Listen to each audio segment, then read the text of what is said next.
बुद्ध एक बार एक जंगल में ध्यान कर रहे थे। वे बहुत शांत और ध्यान में थे। तभी उन्होंने एक रोने की आवाज सुनी। वे उठे और रोने की आवाज की ओर गए। वे एक गांव में पहुंचे और एक महिला को रोते हुए देखा।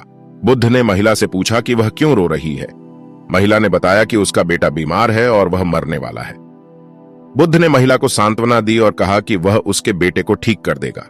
बुद्ध ने महिला के बेटे को देखा और महसूस किया कि वह बहुत बीमार है। उन्होंने अपनी आंखें बंद की और ध्यान में चले गए। उन्होंने अपने बेटे के लिए प्रार्थना की और उसे ठीक होने का आशीर्वाद दिया। कुछ ही समय बाद महिला का बेटा ठीक हो गया। महिला बहुत खुश थी और उसने बुद्ध को धन्यवाद दिया। बुद्ध ने कहा कि यह उनकी प्रार्थना का ही परिणाम था।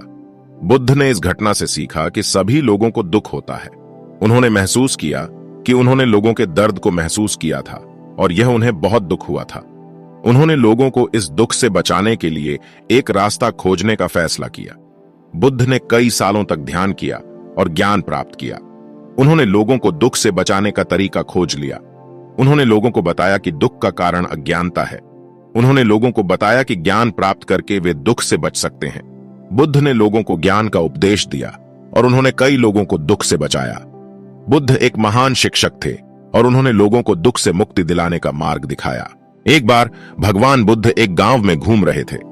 वे एक नदी के किनारे पहुंचे जहां एक महिला अपने बच्चे को नहलाते हुए थी। बच्चे को बहुत सर्दी लग रही थी और महिला बहुत चिंतित थी।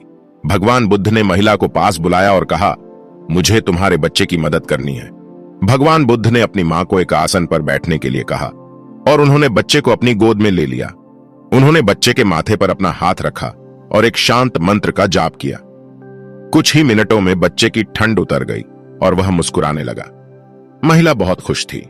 उसने भगवान बुद्ध को धन्यवाद दिया और कहा, आपने मेरे बच्चे की जान बचाई है।